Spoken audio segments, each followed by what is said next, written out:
Hey guys, I have a story to tell you today. It takes place in summer of 2010, and it's right after school got out. I had just been admitted into Aurora Mental Institution for attempted suicide. This was right after my 10th grade year in high school. I stayed in Aurora for 8 days. They put me on medication that I didn't know what I was on, and they didn't tell me what I was on. You can ask my friend Cody, who visited me, and I seemed a little loopy and strange while I was in the hospital.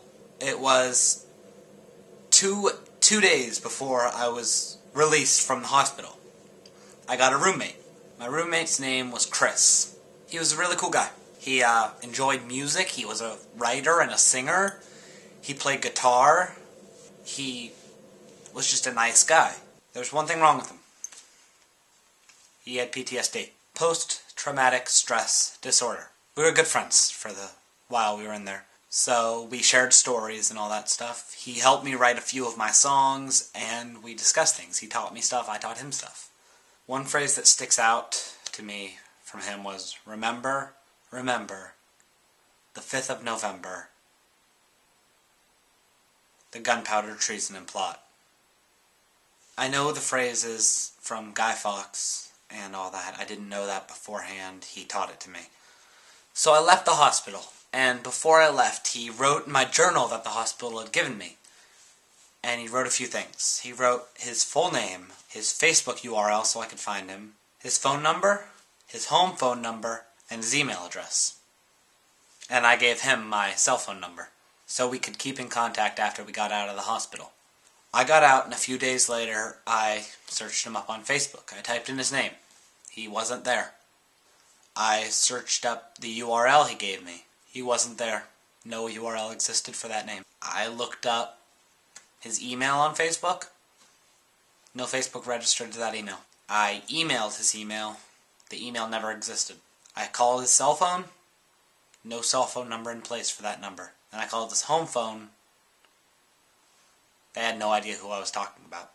I waited for a call from him, and I never received a call from him, though he had my number.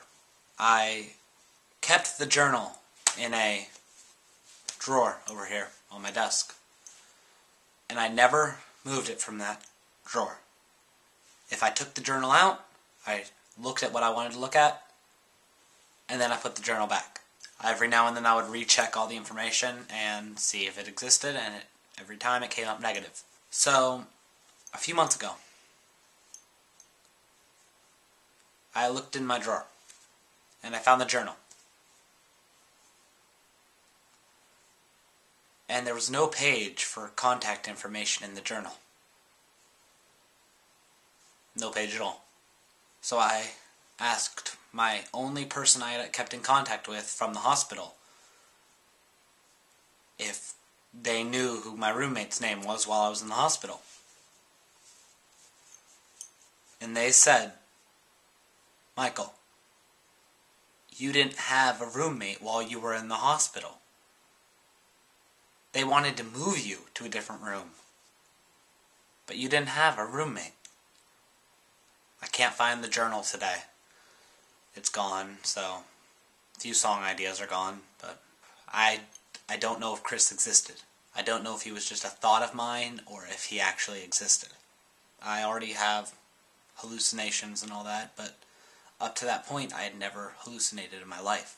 If it's real, if it was a hallucination, that was the very first time it's ever happened to me.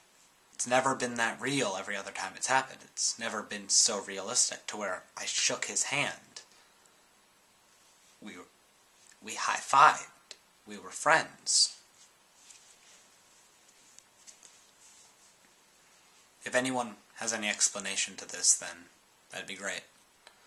I don't expect anything, really. But, thank you all for watching. I'm crazy.